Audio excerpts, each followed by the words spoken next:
और यदि वो कोई गेम नहीं मिला जिसको जानने का उसका नक्की था, वो नहीं आ पाया और वो जानने में नहीं आई और उसका जानना रुक गया, तो क्या होगा रमेश? एक समय को रुक गया तो जीव अजीब हो जाएगा। ऐसा होगा नहीं, घबराना नहीं, क्योंकि कभी होता ही नहीं ना, जीव अजीब होता ही नहीं ना। 308 से 311 में कहता है जीवो ही तावत, है ना, आत्म परिणाम तपद मानो जीवो ये नो अजीबा अजीबोपी। तो मेरा मतलब समझ गए ना कि वो ऐसी प्रक्रिया है। तो अब कहते वो जानने का काम तुम्हारी सांस रुकने वाली नहीं है, तुम्हें कुछ बांधने की जरूरत नहीं है। अब तुम निश्चिंत होकर एक समय को तुम कुछ मत करो, तो क्या हो जाएगा? सम्य दर्शन हो जाएगा। कितना सरल है बोला। इसके लिए कितनी कितनी बातें होती हैं, कितने कितने में चला 6 महीने और 8 महीने 608 ही जीव जाएंगे, उनको ही ऐसा होगा, बाकी को नहीं होगा।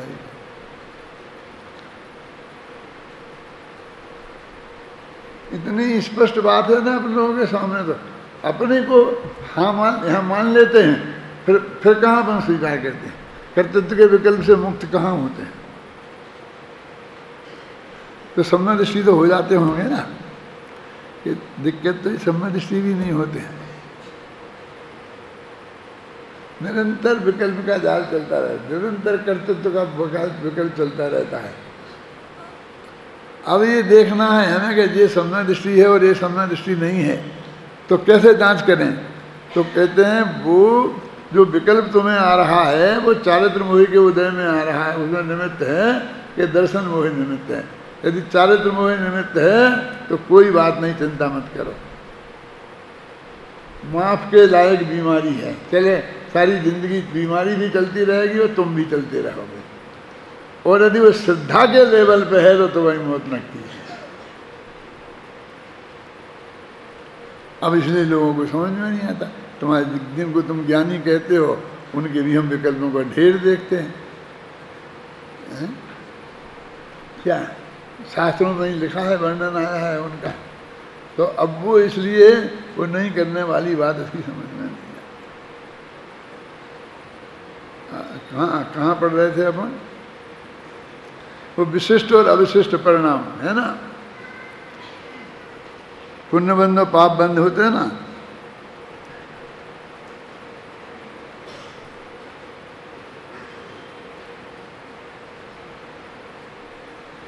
वो शुद्ध भाव जो कहते हैं ना, वो जो शुद्ध भाव होगा जिससे बंध नहीं होगा, वो ही समय है जो मैं आपको बता रहा हूँ। तुम ये मत समझ लो जो बात मैं आपको कह रहा हूँ वो इस कथा का अर्थ नहीं कर रहा हूँ और अपनी पुरानी जो आदत है उसके हिसाब से कहने लगा हूँ, ऐसा नहीं, इसी का अर्थ कर रहा हूँ। देखो उसी प्रकार अविशिष्ट परिणाम अर्थात शुद्ध भाव मोक्ष का कारण होने से मोक्ष ही है, यह कहना भी अनुचित नहीं है।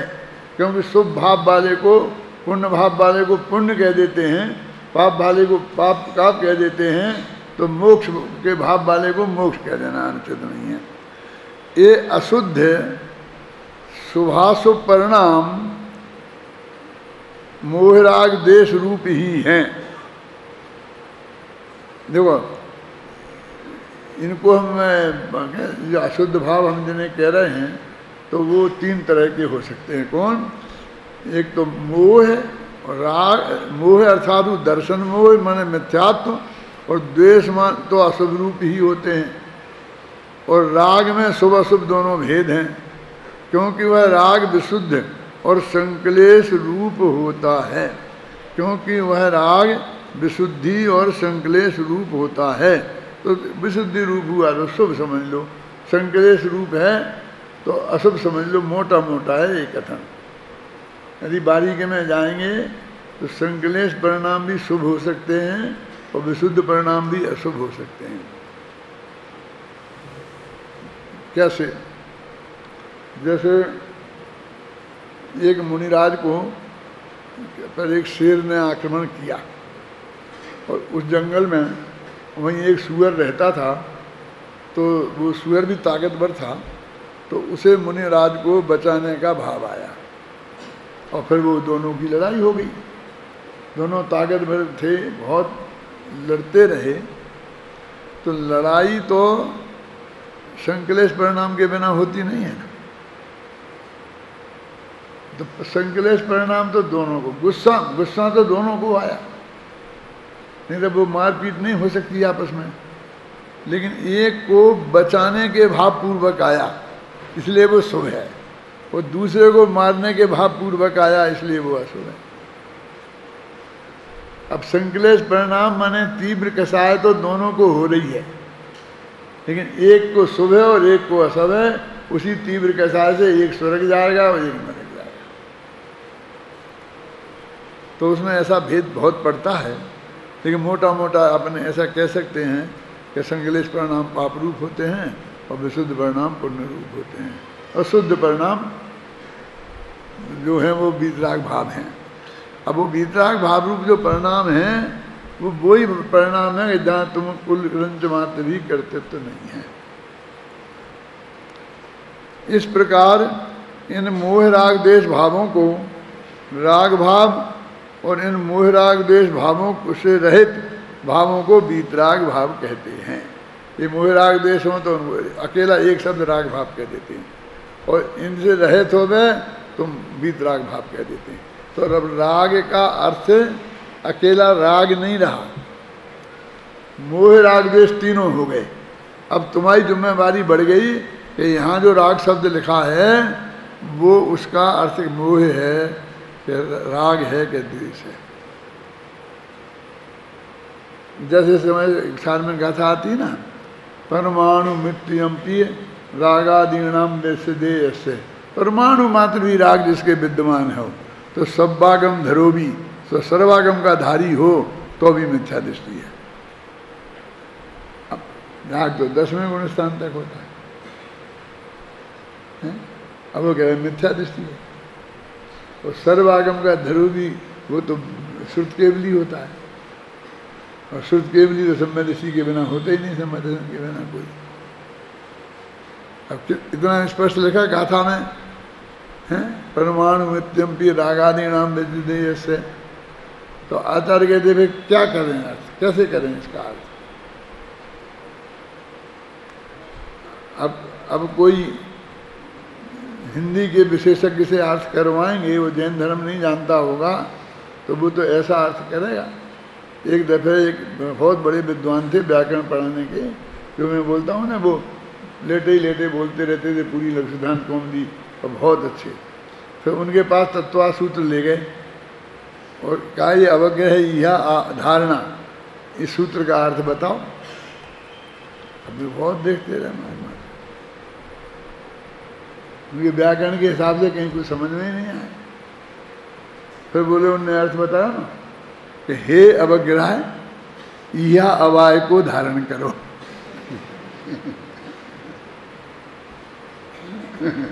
क्या हे अवग्रह संबोधन है, और यह अवाय को धारणा में से उन्होंने कहा धारण करो।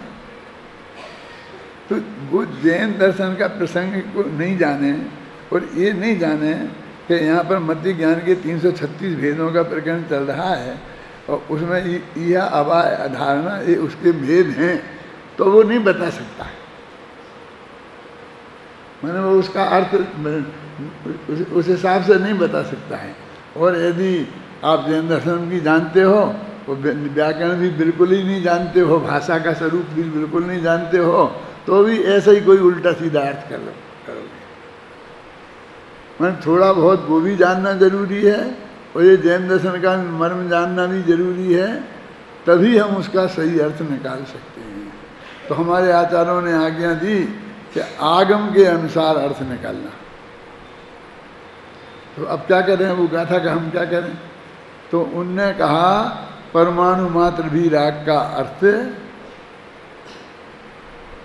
मिथ्यात्व से ही है। वो राग देश में 10वें गुण स्थान वाला राग नहीं देना, और जिसके विद्यमान है वो सर्वागम धरूपी का अर्थ अधिक से अधिक 9 पूरब क्या नाम 11 एवं 9 पूरब तक है। जितना मिथ्या दृष्टि को ज्ञान हो सकता है उतने कोई द्वादशांग समझ लो। क्या कि यदि उसको रंच मात्र भी मिथ्यात्व है तो वो 11 अंग और 9 पूर्व का पाठी होए तो भी मिथ्या दृष्टि है। अब ऐसा अर्थ आपको करना पड़ेगा। तो आप कहोगे ये अर्थ तो ठीक नहीं है, तो कहते भैया ये नियम है, उस नियम के अनुसार ये अर्थ करना पड़ेगा, हमें आगम के अनुसार ही वो अर्थ करना पड़ेगा। इस प्रकार इन मोह राग देश भावों को राग भाव और इन मोह राग देश भावों से रहित भावों को वीतराग भाव कहते हैं। मिथ्या दर्शन ज्ञान चारित्र को राग भाव आ गया ना और स्पष्ट, और सम्यक दर्शन ज्ञान चारित्र को वीतराग भाव कहते हैं। अब तुम वीतराग भाव आएगा तो तुम सम्यक दर्शन ज्ञान चारित्र उसका अर्थ निकाल सकते हो।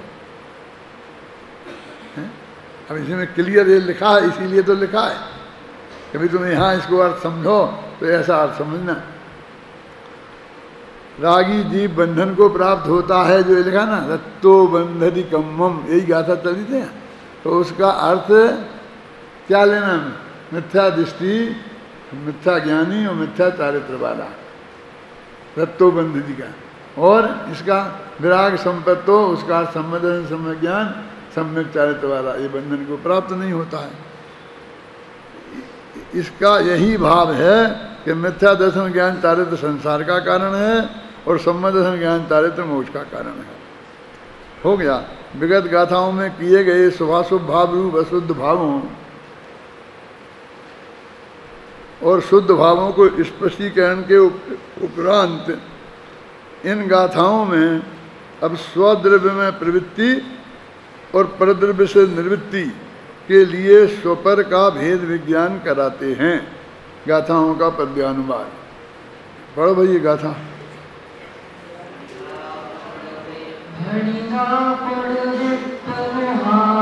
जीवन का याद अन्ना दे जीवा दो जीवो विहितो अन्नो जोड़ विजान दिएवं परम पाणं सहागमासे च कीरति अज्जवसाणम्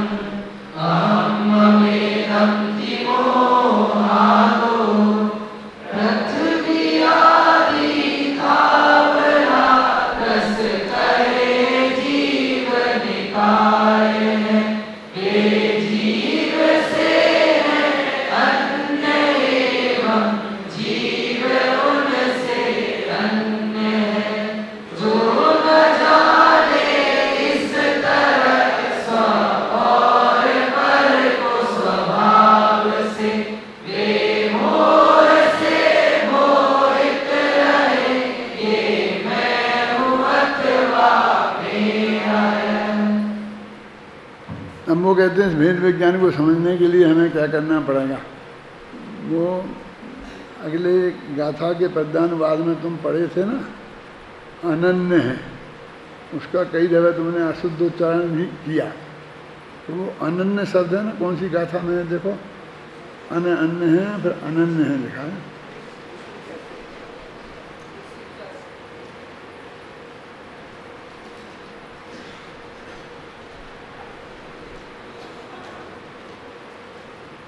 देख लेना, अनन्य है।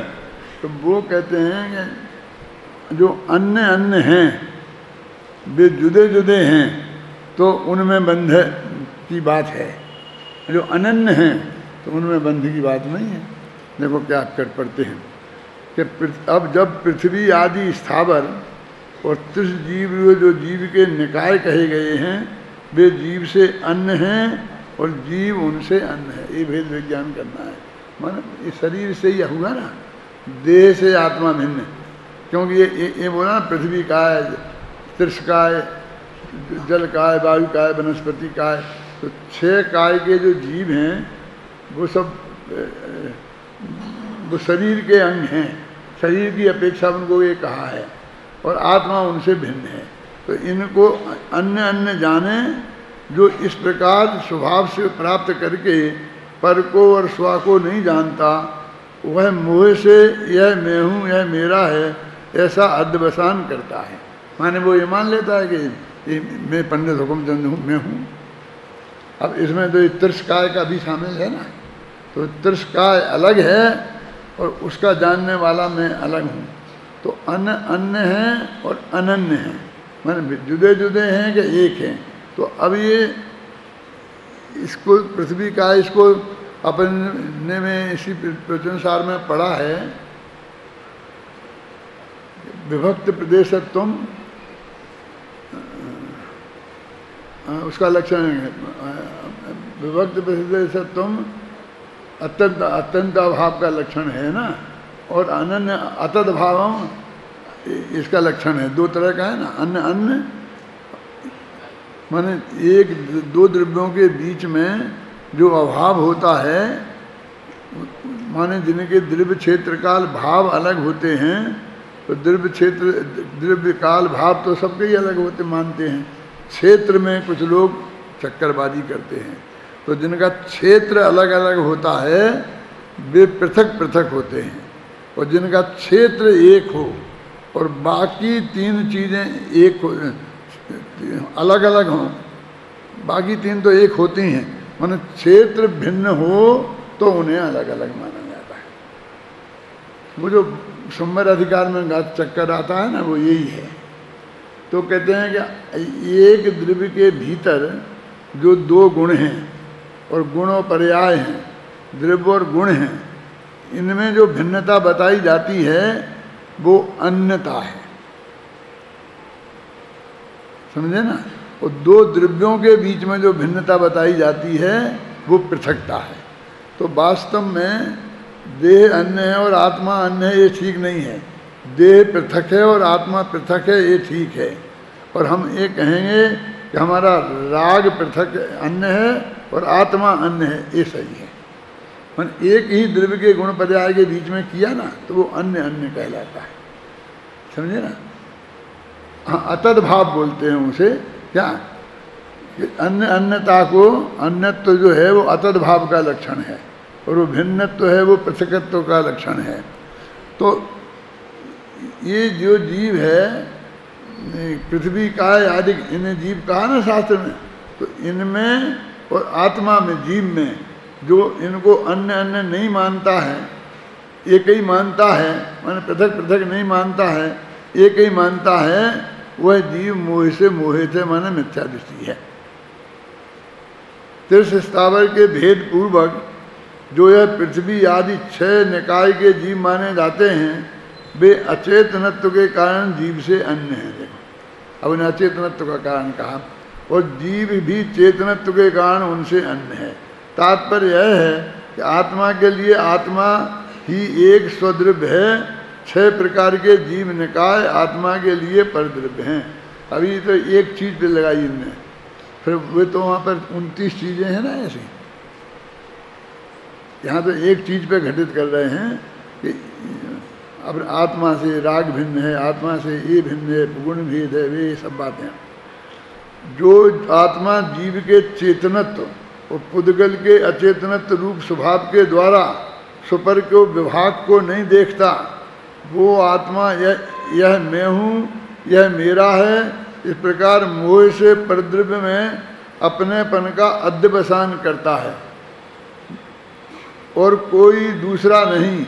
अतः यह निश्चित है कि जीव को परद्रव्य में प्रवृत्ति का निमित्त सुपर के ज्ञान का, भेद विज्ञान का अभाव ही है। इस प्रकार कहे बिना ही स्वसामर्थ्य से ही यह सिद्ध हुआ कि स्वद्रव्य में प्रवृत्ति का निमित्त सुपर ज्ञान के अभाव का अभाव है, अर्थात सुपर के ज्ञान का सद्भाव है। तात्पर्य यह है कि स्वद्रव्य में प्रवृत्ति का कारण भेद विज्ञान है और परद्रव्य में प्रवृत्ति का कारण भेद विज्ञान का अभाव है। ये निष्कर्ष है बस एक पंक्ति में। इतनी बात समझ में आ जाए तो पूरी गाथा का भाव समझ में आ गया। इन दोनों का हमारे भेद विज्ञान हमारे ज्ञान में आना चाहिए। अब इनको फिर हम उसी लेन पर ले जाते हैं थोड़ी देर के लिए। पहले तो हमने विकल्प से जाना, तर्क से जाना, युक्ति से जाना, फिर भाषा उसे दी, लिखने में भाषा अच्छी बनाई, बोलने में अच्छी भाषा बनाई, तो वाणी में आया। फिर हमने सोच के भी पूरा पक्का निर्णय किया। अब ये हमने सोच के निर्णय कर लिया और हम अवाय तक पहुंच गए। फिर हमने उसे और धारणा तक ले गए। अब वो हमारे अंदर बिल्कुल दोनों का भेद ज्ञान बिल्कुल व्यवस्थित हो गया कि दोनों चीज़ें, जैसे अपन लोग हैं ना, अब इतना अभ्यास करते करते शरीर भिन्न है और आत्मा भिन्न है, एक जगह दोनों है ना, और फिर भी हम बहुत अच्छी तरह जानते हैं ना, एक बच्चा यहाँ का, फिर भी सुबह से शाम तक हम इस देह के लिए सब कुछ करते रहते हैं। उसकी चिंता नहीं, वो तो चाँद मोह के उदय से भी हो सकता है, ज्ञानी धर्मात्मा भी करते रहते हैं। लेकिन मैं ये कह रहा हूँ कि ये जानते हो, अभी ये जानते हुए भी ये सब होता रहता है, फिर भी तुम्हारे ज्ञान के लेवल पर, वो निर्विकल्प ज्ञान के लेवल पर दीपकी, ये बात यदि वो विद्यमान है, समझ लो, तो इधर से तुम सम्मानिष्ठी हो, मतलब उस बात में वो हमारे निर्विकल्प ज्ञान में विद्यमान रहती, नहीं तो वो बिल्कुल गायब हो जाए तो फिर हमें बाद में याद नहीं आ सकती। जो स्मृति में आती है ना बाद में, तो वो बिल्कुल निकल के ख़त्म नहीं हुई है, और 24 घंटा हम उसके बारे में विकल्प नहीं करते रहते हैं, क्योंकि और बहुत सी चीज़ों में विकल्प करते रहते हैं, और वो हमारे यहाँ पड़ी रहती है ना स्मृति में। अपन जिसे अपन कहते हैं वो स्मृति में, धारणा में वो चीज़ पड़ी रहती है, तो वो पड़ी रहती है श्रद्धा के लेवल पर, तो वो अपना काम करती रहती है। कर्मकांड योग वालों से पूछो तो वो कहते हैं असंख्य गुणी नजरा उनमें निरंतर होती रहती है। तो मतलब ऐसा नहीं कि साधारण काम करती रहती है, वो उसी में से फिर एक दिन ऐसा आता है कि वो बहुत वो अनंतानबंदी मिथ्यात्व जो अंदर सत्ता में पड़ा था, वो उद्वेलित होकर अप्रत्याख्यान रूप होकर अप्रत्याख्यान रूप होकर वो ऐसे निकल के बहुत हल्का हो जाता है कर्म के हिसाब से, और अंदर में भी वो चीज़ पुष्ट हो जाती है। वो भरत चक्रवर्ती कपड़ा उतारते एकदम ऐसे ही हो गया, ऐसा ही थोड़ी हो गया, वो सारी जिंदगी निरंतर उसके भाव में वो चीज़ विद्यमान, छायक समय दृष्टि था तो वो चीज़ विद्यमान रही कि नहीं रही, प्रमाण देने की जरूरत नहीं है। तो वो होते होते वो उसका जो मिथ्यात्व अंदर में जितना पड़ा होगा, छायक का तो मिथ्यात्व पड़े होने का मतलब ही नहीं है, और जो भी विकार पड़ा होगा वो बहुत कुछ निकल के खाली हो गया होगा, वो उतना ही मजबूत नहीं रहा, अपना अंदाज समझ में आया ना, इसलिए वो हल्का हो जाता है, इसलिए ऐसी वो वृद्धि होती रहती है। ये मैंने प्रश्न उठाया था उस वैराग्य नामक महाकाव्य में, कि वो राजुल कहती है कि पापा मुझे तो दीक्षा लेनी है, तो दीक्षा लेने के लिए मुझे क्या तैयारी करनी है, क्योंकि आज के तैयारी में केस लुंच करो, ये करो, एक दफ़े खाने की प्रैक्टिस करो, ये चंद्रा उड़ कर रहने की करो, नंगे होकर के रहने की प्रैक्टिस करो। जो नंगे होते हैं ना मुनिराज, तो जिनको बहुत दिनों तक एक कमरे में कह के यहाँ नंगे होके बैठ के तुम समाहित करो, तो तुम्हें नंगे होने की प्रैक्टिस हो जाए, एकदम तुम समाज के सामने नंगे हो जाओ, और फिर तुमसे नहीं रहा जाए, तुम एकदम अटपटा लगे तो थोड़ी प्रैक्टिस कर लो। तो ऐसी प्रैक्टिस नहीं है ये, वो कहते हैं कि क्या प्रैक्टिस करना है, प्रैक्टिस तो ये करना है कि जो तेरे अंदर राग द्वेष मोह विद्यमान है नेमिनाथ के प्रति और सबके प्रति, पहले वो कम कर, ये है तैयारी। यानी वे जो उन मुनिराज के पास में जो दीक्षार्थी रहे, तो वे रोजीना उसे ये समझाएं कि देह भिन्न है, आत्मा भिन्न है, और वो उस लेवल तक ले जाएं कि एक क्षण भर को भी सही, लेकिन उसके ज्ञान में ऐसी स्थिरता, और अभी जो कुछ जगत में होना है वो सब सुनिश्चित है, वो आ जाए तो अपने आप वो उसकी योग्यता का परिपाक हो जाएगा, है ना। अपन ने कौन सी गाथाएं पढ़ ली, ये 85 तक पढ़ ली ना, है क्या 83-84 पढ़ी है, मैं सुनता नहीं हूँ, सब बोलते हो। 182 और 183 है। अब देखो तुमने शांति से बोला ना तो सब समझ में आ गया, सब बोलते हो तो कुछ समझ में नहीं। ये इस टाइप का बहरापन होता है, डॉक्टर बताते हैं। वो इस टाइप का बहरापन मेरे को है, तो ये जो हो हल्ला होता है भीड़ भाड़ में, मैं कुछ नहीं सुनता हूँ। तुम समझते हो कि हमने दादा को सब कह दिया, अब मुझे कुछ पता नहीं क्या किया तुमने, क्योंकि दादा ने कोई जवाब नहीं दिया, दादा ने सुना ही नहीं है क्या जवाब दिया। एक तो उपयोग नहीं है, दूसरी जगह फिर कान काम नहीं करेंगे तो फिर क्या करेंगे। यहाँ पता लग जाता है स्पष्ट रूप से, जब पृथ्वी आदि स्थावर और तिस रूप से जो जीव के नकार कहे गए हैं वे जीव से अन्न हैं और जीव भी उनसे अन्न है। जो जीव इस प्रकार स्वभाव को प्राप्त करके पर को और स्व को नहीं जानता, वह मोह से यह मैं हूँ यह मेरा है इस प्रकार के अध्यवसान भाव करता है और वो बंधन को प्राप्त होता है। अब टीका अपन अब आएंगे ना, जब वो जब प्रयत्न द्वारा शुरू करेंगे तब पढ़ेंगे।